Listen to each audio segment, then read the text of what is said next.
Buenas tardes, jóvenes. Vamos a empezar considerando entonces el cuarto capítulo que trata sobre la energía libre y el equilibrio químico.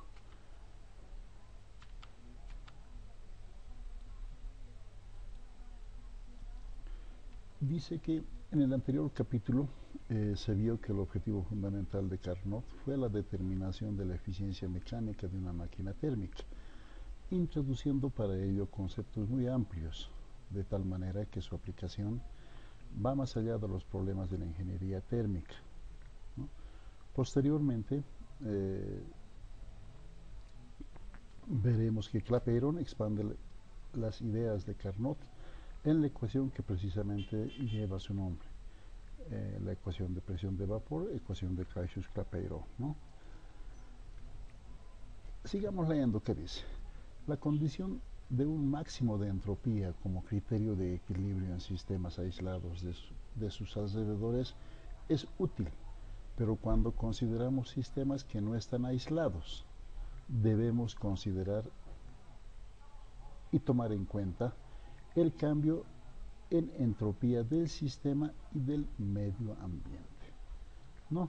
En un sistema natural, en un sistema irreversible, también en los sistemas reversibles se deben tomar en cuenta la entropía del sistema y del medio ambiente. Eso lo vimos anteriormente, ¿no? Como la mayoría dice de los sistemas de interés para el químico no están aislados, es difícil evaluar el cambio total en entropía. Ya dijimos, ¿no? Si bien es fácil evaluar la entropía de una de las partes, no lo es a veces esa evaluación para la otra de las partes, ¿no? Y dice entonces, no se podrá usar la entropía entonces como criterio de espontaneidad, como criterio de equilibrio. Surge entonces una nueva propiedad termodinámica llamada energía libre de Gibbs. Veamos. ¿Qué es lo que quiere decir todo lo que hemos visto? ¿No? Nosotros hemos definido nuestro modelo de estudio que incluye un sistema cuya frontera está perfectamente definida, dijimos, y lo que está fuera del sistema inmediatamente se llama entorno. El resto, lo que está lejos, se llamaba universo, ¿no? Habíamos indicado que lo que le afecta al sistema se manifiesta directamente en su entorno, en sus alrededores. Lo que le afecta a la parte se refleja inmediatamente en la contraparte, no así en el universo. ¿Listo? ¿Qué nos decía el primer principio? El primer principio nos decía que nos conviene que el sistema pierda energía en forma de trabajo. Esa pérdida de energía que es negativa para el sistema, ¿no? Para nosotros va a ser positiva. Nosotros estamos situados acá afuera, ¿no? Y la primera ley de la termodinámica precisamente decía eso, ¿no? Si el sistema pierde energía en forma de trabajo, lo compensa absorbiendo calor, ¿no? Al cambio neto llamaba variación de la energía interna. La forma matemática correcta de expresar la primera ley era esta, ¿no? Luego habíamos introducido un nuevo concepto llamado entalpía o energía útil, ¿no? Que era la variación de la energía interna más la variación del producto P por V, ¿no? También la expresión correcta era la que está remarcándose aquí a la derecha, ¿no? Dice luego, la energía interna es la energía asociada con el movimiento de las moléculas. La entalpía es el contenido total de calor del sistema, es el contenido calórico, habíamos dicho, ¿no? ¿Qué decía el segundo principio? El segundo principio nos decía que en la naturaleza todo objeto va de arriba hacia abajo. El agua cae naturalmente de arriba hacia abajo. Los aviones vuelan mientras haya alguna fuerza de coerción. Ese vuelo no es natural, deja de funcionar el motor y se cae, ¿no? Entonces había una falta de simetría en la evolución de los procesos, porque inmediatamente la pregunta era, ¿y por qué el agua no sube hacia arriba? La respuesta es, ¿quién ha dicho que no sube? Sube, pero eso no es espontáneo, no es natural. Y luego dijimos que entonces para un sistema natural, la suma de la variación de la entropía del sistema más la del entorno tiene que ser siempre positivo, ¿no?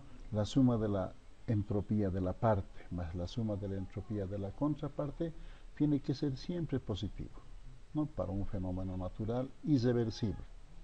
Para un fenómeno reversible esa suma había sido cero, ¿no? Entonces, precisamente acá el texto dice, ¿no? Cuando se ve el problema desde el punto de vista de la entropía, se ve que hay una falta de simetría en la evolución de los procesos. La entropía es una función termodinámica que es una medida del desorden del sistema. También lo hemos dicho. Pero la entropía era una función de estado, eso era lo principal, ¿no? Al decir que es una medida del desorden del sistema, decíamos que el sólido tiene poco desorden, ¿no? El líquido tiene más desorden que el sólido y el gas tiene pues que se llama un desorden mayor, ¿no? Por eso se dice que el gas es el menor estado de agregación de la materia, donde las partículas están en un completo desorden, no perfectamente, están en un completo desorden. El sólido está en perfecto orden. Y habíamos indicado nosotros que conforme se enfría este sólido, ese orden va aumentando hasta llegar a 0 grados absolutos a la base de la escala termodinámica de temperaturas, donde ese orden era perfecto. Y habíamos dicho que la entropía en esa situación a 0 grados absolutos, quiero decir, era cero para todas las sustancias, sean elementos, sustancias puras, compuestos, etcétera, etcétera. Y acá vemos la secuencia, ¿no? Al ir de sólido a líquido aumenta el desorden, aumenta la entropía, porque la entropía era sinónimo de desorden. Al ir de líquido a vapor aumenta más todavía, al ir de líquido a gas, y por supuesto al hacer lo inverso disminuye, ¿no? Habíamos definido la entropía como el calor reversible sobre la temperatura, ¿no? Y lo que habíamos dicho hace rato, ¿no? Habíamos dicho que se llama que para un sistema reversible tiene que cumplirse esta condición, ¿no? Para un fenómeno irreversible tiene que cumplirse siempre esto. Eso ya lo hemos explicado, lo hemos recordado. En el anterior capítulo se lo he explicado abundantemente, ¿no? Expresando la ecuación de la entropía, teníamos que TdS es igual a Q reversible, y acá TdS es mayor que el Q reversible, ¿no? También cuando hemos visto el ciclo de Carnot, todo eso hemos demostrado acá. ¿Cuál era el problema para tomar la entropía como un criterio de reversibilidad? ¿No? Aquí dice el texto claramente, si bien es fácil calcular la variación de entropía de una de las partes, es muy difícil calcular la variación de entropía de la otra de las partes. Por tanto, la aplicación de la entropía no nos conduce a establecer criterios de equilibrio. ¿No? Estamos diciendo, si bien aquí nos afirma que para fenómenos irreversibles tiene que ser mayor que cero, si es fácil calcular la variación de entropía del sistema, no lo es tan fácil para evaluar la entropía del entorno. ¿Ya? Entonces, por eso no es tan útil esta herramienta para establecer criterios de equilibrio. Entonces, precisamente por eso es que al final del párrafo pintado de verde hace unos minutos, hablábamos de una nueva función termodinámica, una nueva función termodinámica que se llama energía libre de Gibbs, se denota por G, lo vamos a ver más adelante, ¿no?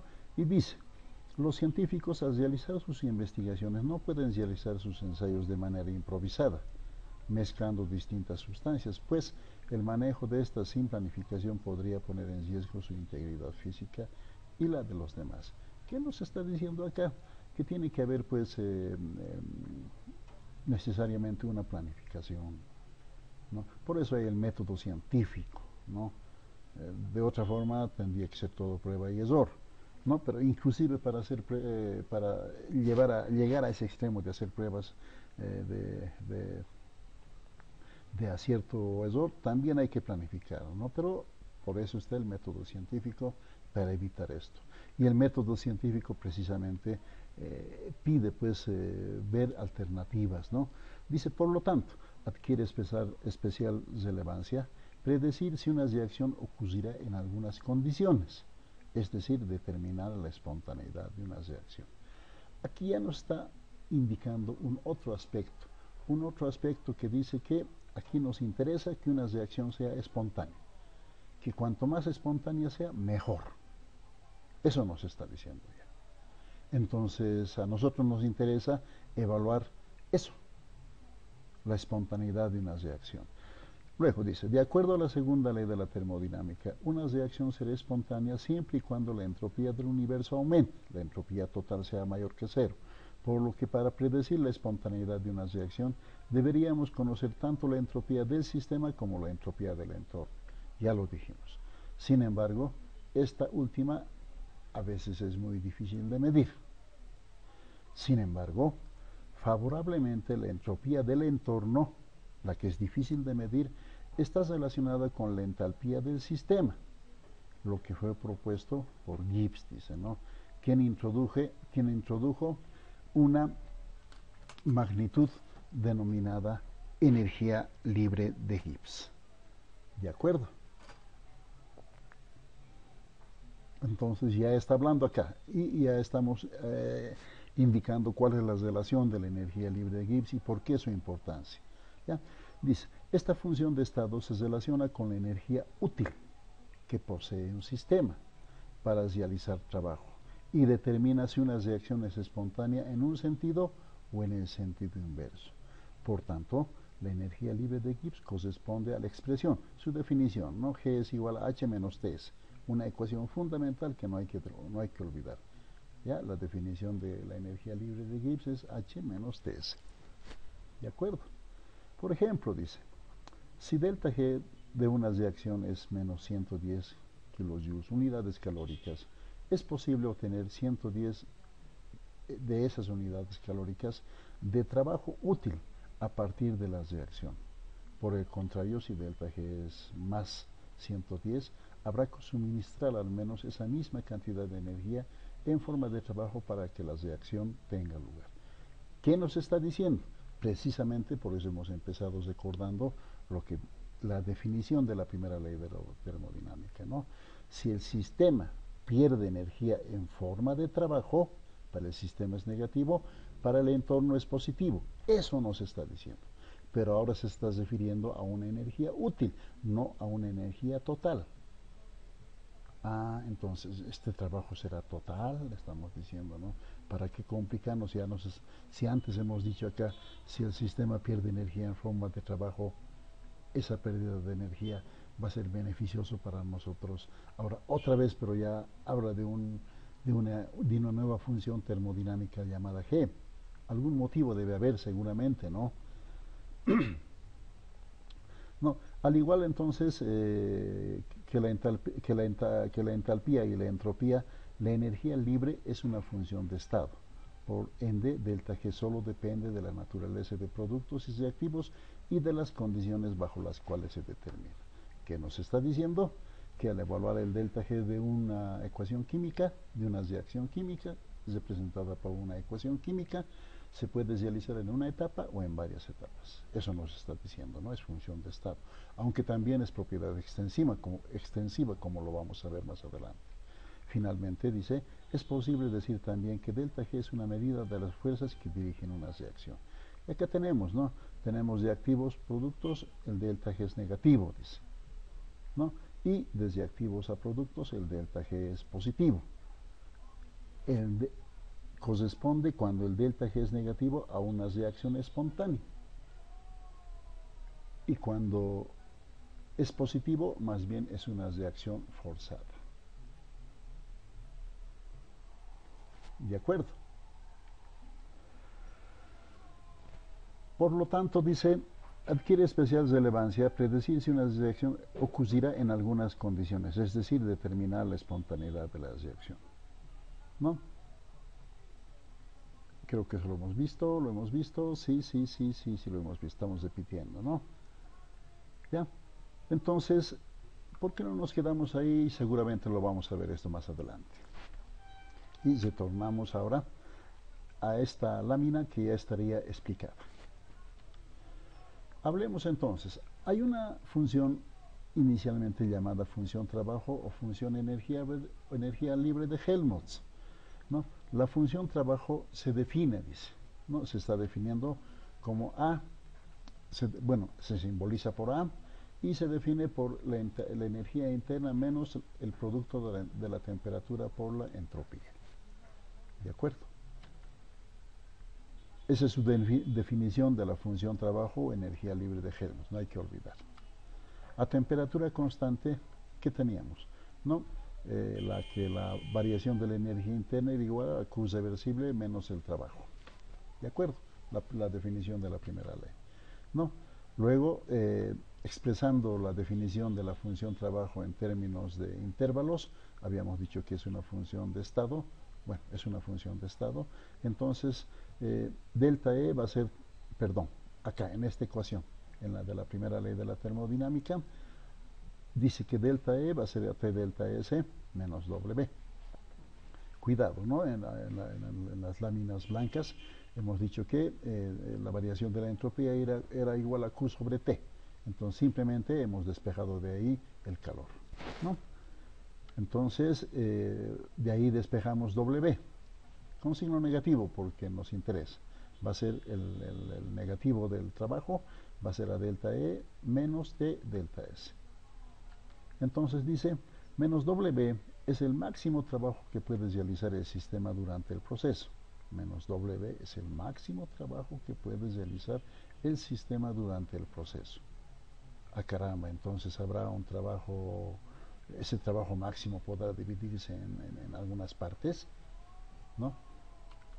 Entonces, T delta S dice es la energía empleada para efectuar reacciones internas o las llamadas energías de enlace. ¿De acuerdo? Dejémoslo todavía un ratito eso. Por otra parte, considerando un cambio isotérmico entre los estados termodinámicos 1 y 2, dice, entonces vamos a tener que la función trabajo en el estado 1 va a ser igual a la energía interna en el estado 1 menos T por S en el estado 1, ¿no? Y en el estado 2 vamos a tener la expresión que tenemos a la derecha. La variación de la energía libre de Helmholtz, la función trabajo, va a ser entonces E2 menos E1 menos T por S2 menos S1. Obviamente estamos haciendo estado final menos estado inicial, ¿no? Entonces delta A va a ser igual a T a delta E menos T delta S. Ecuación que es similar a la que hemos obtenido anteriormente. Consecuentemente, delta A es igual a menos W. ¿No? ¿Qué dice? Es importante entender esto, ¿no? Que delta A es igual a menos W o que menos delta A es igual a W. Simplemente jugándonos con el signo, ¿no?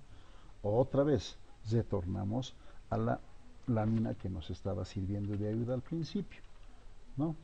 Que dice que a nosotros nos interesa, según nuestro modelo, que el sistema pierda energía. Lo que le suceda al sistema con un signo se va a reflejar en el entorno con el otro. Nosotros estamos ubicados en el entorno. La reacción química es el sistema. Entonces nos interesa que el sistema pierda trabajo. Ya lo hemos dicho. Eso se va a reflejar en forma positiva para nosotros y precisamente eso es lo que dice esta ecuación. Que si el sistema pierde trabajo, ¿no? Energía en forma de trabajo, va a ser igual a ese trabajo de Helmholtz, a esa función trabajo de Helmholtz, pero con signo positivo. Nos interesa ese signo, ¿no? Y dice, la disminución de A en cualquier proceso isotérmico es igual al trabajo reversible ejecutado por el sistema, o sea, la disminución de A, cambiando el signo, lo que habíamos hecho, es una medida del trabajo máximo que se puede obtener de dicho cambio de estado, del trabajo máximo. ¿De acuerdo? Pero no siempre es posible utilizar, no siempre es posible liberar, si se quieren ustedes, todo el trabajo máximo, ¿no? Entonces, para eso ahora definimos lo que se llama la función energía libre de Gibbs, o función energía libre nomás, denotada por G. Esta función es la más importante, es la más generalizada porque nos habla del trabajo útil, del trabajo utilizable, ¿no? Aquí habíamos dicho que ¿Dónde está? ¿Dónde está? ¿Dónde está? ¿Dónde está? Uno se refiere al trabajo útil y el otro trabajo se refiere al trabajo máximo, ¿no? Entonces, la función de Helmholtz se refiere al trabajo máximo y la función de energía libre se refiere al trabajo útil, ¿no? Que está definida, como habíamos anticipado anteriormente, como H menos Ts. ¿Ya? Por ser función de estado a temperatura constante se puede escribir, dice, delta G es igual a delta H menos T delta S. Al igual que hemos hecho hace unos minutos con la función libre de Helmholtz, ¿no? Que era delta E menos T delta S, ¿no? Nos indica, dice, el máximo trabajo útil o energía libre, pues en un proceso a presión constante existe la posibilidad de que parte de la energía disponible se emplee en la expansión del sistema, o sea, el trabajo máximo va a ser a un trabajo primo más P delta B. Cuando hacemos una pasillada, toda la energía que libera el carbón se utilizará para quemar, para cocinar la carne, para cocinar la carne, los chorizos, etcétera, que están sobre la pasilla. No, no. Por eso la pobre persona que trabaja ahí, que está el cocinero, anda transpirando, ¿no? Porque todo el entorno se vuelve caliente, pues, ¿no? Precisamente a eso se refiere la expansión del sistema P delta B, que también tienen que calentarse los gases que están alrededor, y eso significa una energía no utilizable. La energía utilizable será entonces W' y el trabajo máximo va a ser pues el calor, todo el calor que va a liberar el carbón, ¿no? De ese carbón una parte será útil para hacer la pasillada y la otra parte no servirá, ¿no? Será un desecho. ¿Ya? Entonces, simplemente acá, con fines que hemos explicado anteriormente, divide por el signo, no divide, multiplica por el signo negativo, ¿no? Dice menos el trabajo máximo, va a ser a menos el trabajo primo, el trabajo útil, ya hemos dicho, menos P delta B, y esto era igual a delta A. Era igual a la función trabajo, ¿no? Esta ecuación, por favor, no hay que olvidar. Entonces, vean ustedes, el trabajo útil va a ser igual a delta A más P delta B. ¿De acuerdo? Donde W' es el máximo trabajo útil, reitera. Es el máximo trabajo útil. Ahora, reemplazando y reordenando las ecuaciones, vamos a tener que W' va a ser igual a delta E menos T delta S más P delta B, empleando las ecuaciones que ya hemos visto anteriormente, ¿no? Acá, en vez de delta A, delta E menos T delta S. ¿Sí? Reordenando, vamos a tener delta E más P delta B. Y a esto hemos llamado delta H. Y finalmente menos W es igual a, el trabajo útil va a ser igual a delta H menos T delta S. Pero también así hemos denominado al delta G. Entonces el delta G pues va a ser igual al negativo de W', o sea, va a ser el trabajo útil, ¿no? O, como hemos anticipado también, se puede intercambiar los signos, ¿no? Otra vez, ¿qué nos interesa? Nos interesa que el sistema pierda trabajo, ¿no? Pierda trabajo, pierde energía en forma de trabajo. El que pierde energía en forma de trabajo va a ser beneficioso para nosotros. ¿Ya? Eso es lo que significa el porqué de los signos, ¿no?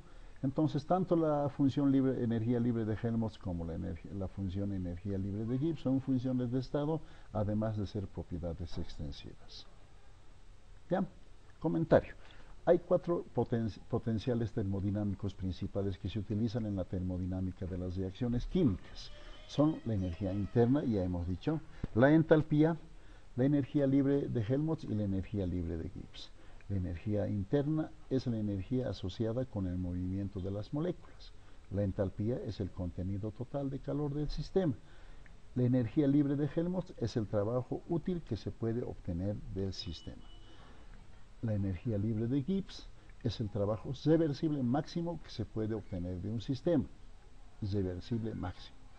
Todos estos términos, dice, describen el comportamiento de un sistema particular. La principal diferencia entre la energía libre de Gibbs y Helmholtz es que la energía libre de Gibbs se define a presión constante, mientras que la energía libre de Helmholtz se define a volumen constante. Bien, continuamos luego.